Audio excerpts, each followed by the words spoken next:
নমস্কার, আমি শৈলী। আপনারা দেখছেন শৈলীর রান্নাঘর। আজকে বানাবো চাল ভাজা দিয়ে সন্দেশ। তো দেখতে থাকুন চাল ভাজা দিয়ে কী করে সন্দেশ বানানো যায়।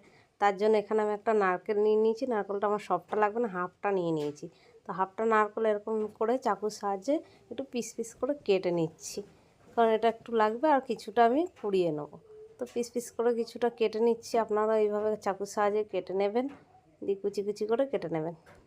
এই ছোটোবেলায় যখন মা বাবা যাই হোক নারকেল কাটতো, তাহলে মনে পড়ে যেত, কাটলেই এক পিস নিয়ে খেয়ে নিতাম। আপনারা কে কে এরকমভাবে খেতেন কমেন্টে অবশ্যই বলবেন। তো এরকম করে ঝিরিঝিরি করে একটু কেটে নিচ্ছি। তো আপনারা এইভাবে একটু ছোটো ছোটো করে কেটে নেবেন। তো প্রায় আমার সবগুলো কাটা হয়েই গেছে, একটা বাকি আছে, এটাও ঝিরিঝিরি করে কেটে এটা সাইডে রেখে দিচ্ছি। এবার বাকি যে নারকেলটা ছিল এটা আমি একটা হ্যান্ড কোড়ানি দিয়ে একটু কুড়িয়ে নেবো। এটা আমার একটা মিনি হ্যান্ড কোড়ানি, এটা দিয়ে আমি নারকেল কোড়াই, খুব সুবিধা হয় এবং তাড়াতাড়ি কোড়ানোও হয়ে যায়। দেখুন কি সুন্দর তাড়াতাড়ি করে কোড়ানো হয়ে যাচ্ছে। নারকেলটাও ছিল খুব নরম আর মিষ্টি। আপনারা এই হ্যান্ড কোড়ানি দিয়ে একবার নারকেল কুড়িয়ে দেখবেন, দেখবেন খুব তাড়াতাড়ি হয়ে যায়, ইজিলি নারকেল কোড়ানো। তো সবটাই কুড়িয়ে নিয়ে নিয়েছি। এবার চলুন কিছু চাল ভাজা নিয়ে নিই। এই চাল ভাজাগুলো অনেক দিন থেকে ঘরে রয়ে গেছে, কোটো ভর্তি, খাওয়াও হচ্ছে না।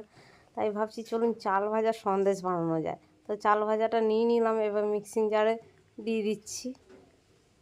আপনারা যদি ঘরেও চাল ভাজা করে নিতে চান, তো চালের মধ্যে অল্প একটু নুন, সামান্য একটু জল দিয়ে মাখিয়ে নিয়ে কড়াইতে ভেজে নিতে পারেন। তো এটা পাউডার করা হয়ে গেছে, চাল ভাজাটা গুঁড়ো করে নিয়ে চলে এসেছি। এবার চলুন দেখি, এদিকে কড়াইতে জল দিয়ে দেবো, কড়াইটা গরম হয়ে গেছে।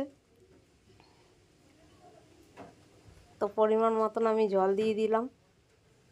মানে আপনার যদি 1 বাটি চালের গুঁড়ো হয়, সেখানে আপনি 2 বাটি জল দেবেন।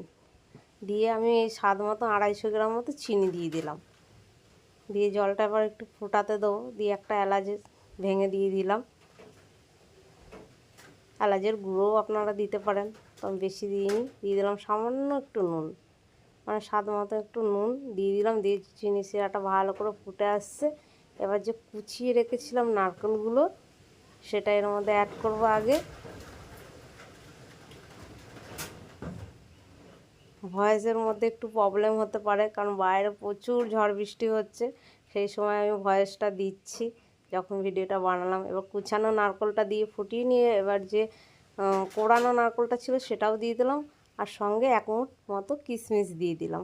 আপনারা চাইলে কাজু বাদামও দিতে পারেন এখানে। তো আমি কিশমিশ দিয়ে দিলাম, যেহেতু আমি নারকেল কুচিয়ে দিয়েছি ওই জন্য কাজু বাদামটা দিলাম না। আপনারা চাইলে দিতে পারেন, এর মধ্যে দুধও দিতে পারেন। তো আমি দুধ দিইনি, কিছু না, এমনি বাড়িতে শুধু নারকেলটা দিয়ে বানিয়ে খাবেন, দেখবেন কত টেস্টি হয় এই সন্দেশটা।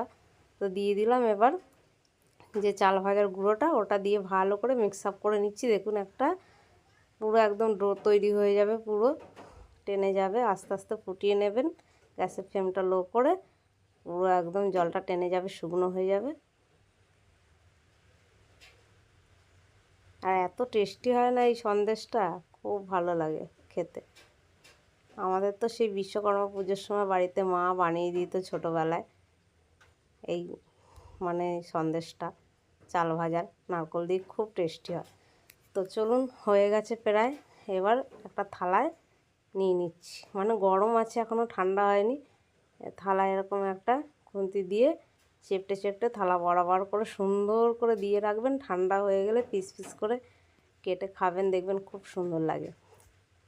একবার এইভাবে বাড়িতে বানিয়ে খাবেন আর বলবেন কেমন হয়েছে। তো থালাটায় পুরো সাজিয়ে চেপটি করে দিলাম।